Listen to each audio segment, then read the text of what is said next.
बहू, बिना बुलाए मायके मत आ जाओ। मम्मी जी, इस बार मैं अपने मायके जा रही हूँ, इसलिए आप छोटी से कह देना कि वो मेरे आने के बाद मायके चली जाए। वैसे भी मुझे अपने मायके गए हुए 2 साल हो गए हैं। मैं बड़ी गरिमा ने निर्मला जी से कहा, अरे बहू, तू मायके जाकर क्या करेगी? अब तो तेरी माँ भी नहीं रही। जब तक माता पिता होते हैं तब तक की मायका ही होता है। भाई भाभी का क्या क्या है? बुलाए तो बुलाए, नहीं तो नहीं बुलाए। और वैसे भी तेरे मायके में कोई प्रोग्राम तो है नहीं। अभी छोटी को ही जाने दे। निर्मला जी ने कहा, नहीं मम्मी जी, हर बार मैं यही सोचकर रह जाती हूँ, लेकिन इस बार नहीं। इस बार तो मैं मायके ज़रूर जाऊँगी। जब छोटी मायके जाती है तो मेरा भी मन करता है मायके जाने का। गरिमा ने कहा, देख बहू, मैं तुझे मायके जाने के लिए मना नहीं करती, लेकिन जब तक माता पिता होते हैं तब तक एक बेटी पर बेधड़क अपने मायके आ जा सकती है, लेकिन जब गृहस्थी भाई भाभी के जिम्मे आ जाए तो बिना न्योते के मायके नहीं जाना चाहिए। इससे अपनी ही इज्जत घटती है। निर्मला जी ने समझाना चाहा, मम्मी जी, भाई भाभी तो मेरे ही है ना। भाई तो मेरे साथ ही पलकर बड़ा हुआ है। बचपन से हम में कितना प्रेम था। फिर इतना सब क्या सोचना। और फिर छोटी भी तो जाती अपने मायके, उसे तो आप कभी नहीं रोकती। गरिमा जैसे कुछ समझना ही न चाह रही थी। देख बहू, तेरा मायका है, तेरी मर्जी है, मैं कुछ नहीं कहूँगी और ना ही तुझे जाने से रोकूंगी। आखिर तुम भी पढ़ी लिखी समझदार हो। छोटी के मायके की स्थितियों में और तुम्हारे मायके की स्थिति में बहुत फर्क है। बाकी तुम्हारी मर्जी। जब तुम जाना चाहो चली जाओ, कहकर निर्मला जी अपने कमरे में आकर बैठ गई। आखिर सास के हाँ करते ही गरिमा खुश हो गई। 2 साल हो चुके थे उसे अपने मायके में गए हुए। आखिरी बार मम्मी के परलोक गमन पर गई थी, उसके बाद तो मायके जा ही नहीं पाई। देवरानी को मायके जाते देखती तो उसका मन भी करता जाने का, पर सासू माँ थी कि जाने ही नहीं देती। कभी किसी बहाने से रोक लेती और कभी किसी बहाने से, लेकिन इस बार तो गरिमा ठान कर बैठी थी कि चाहे कुछ भी हो जाए, उसे मायके जाना है। खैर, गरिमा ने अपने कमरे में आकर फटाफट अपना सामान पैक कर लिया और अपनी बेटी के स्कूल से आने का इंतज़ार करने लगी।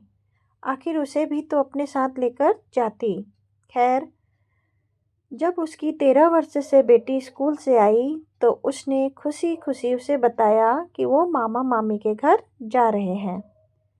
यह सुनकर बेटी ने जाने से इनकार कर दिया। मम्मी, मैं नहीं जाऊंगी। वैसे भी मैं वहाँ अकेली बोर हो जाती हूँ। मामा जी की दोनों बेटियाँ तो अपनी क्लासेस में बिजी रहती हैं, मेरे साथ कोई खेलने वाला भी नहीं रहता। खैर, कहा तो उसने सही था, इसलिए गरिमा ने ज़्यादा उसे जाने के लिए नहीं कहा।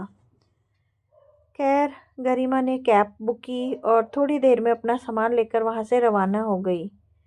2 घंटे के सफ़र के बाद वो अपने मायके पहुँची। उसे लगा था कि उसके भैया भाभी उसे देखकर बहुत खुश हो जाएंगे, लेकिन सोचा हुआ अक्सर सच नहीं होता। उसे देखते ही भैया ने कहा, अरे गरिमा, आज अचानक कैसे आना हो गया? फ़ोन भी नहीं किया तूने? भैया का सवाल सुनते ही गरिमा के चेहरे की खुशी गायब हो गई। हाँ भैया, वो आप लोगों से मिलने का बड़ा मन था, इसलिए बिना फ़ोन किए आ गई। गरिमा ने कहा, अच्छा अच्छा, अब आ गई हो तो बैठो आप, मैं चाय नाश्ता लेकर आई। वैसे हमारा बाहर जाने का प्लान था, अचानक भाभी ने कहा। फिर उसके साथ उसका सामान देखकर भाभी बोली, अरे, आप क्या रहने के लिए आई हो?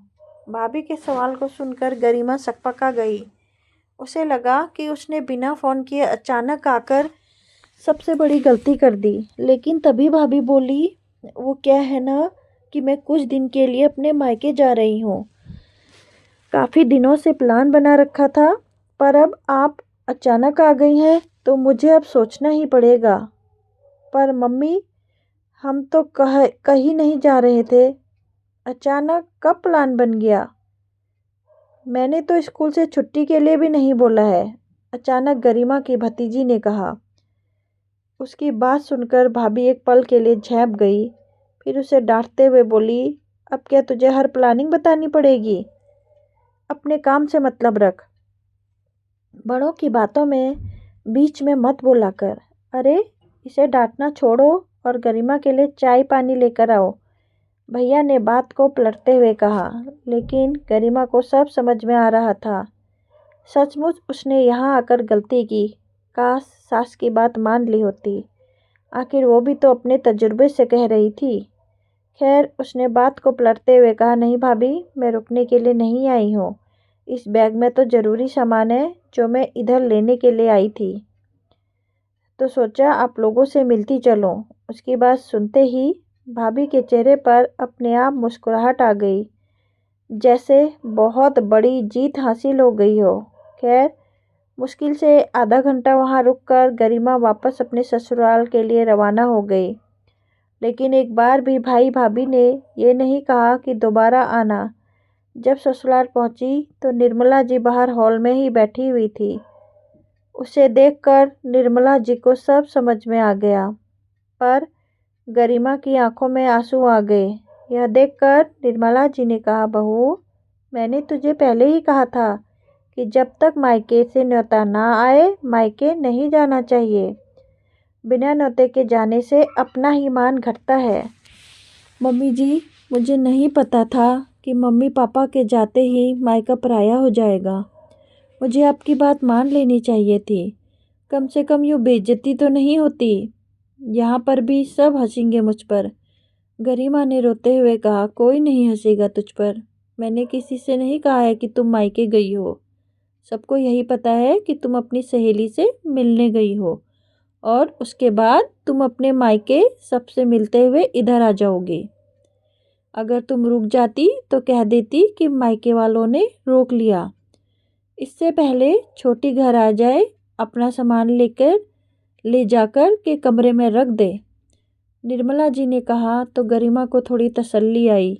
यह देख निर्मला जी ने कहा, देख बहू, जब तक तेरे माता पिता थे तब तक मैंने तुझे कभी मायके जाने से नहीं रोका। लेकिन मैं अपने अनुभव से कह रही हूँ कि जब तक भाई भाभी खुद ना बुलाए तो मायके मत जाना। अरे बिना बुलाए तो कहीं नहीं जाना चाहिए, चाहे वो मायका हो या ससुराल। जी मम्मी जी, आगे से मैं इस बात का बिल्कुल ध्यान रखूँगी, कहकर गरिमा अपना सामान अपने कमरे में रखने चली गई।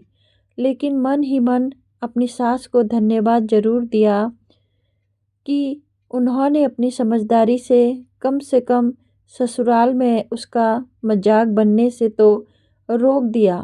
दोस्तों, कहानी कैसी लगी आपको ज़रूर बताना। मुझे भी अपना प्यार और सपोर्ट दीजिएगा, सब्सक्राइब कीजिएगा मेरे चैनल को।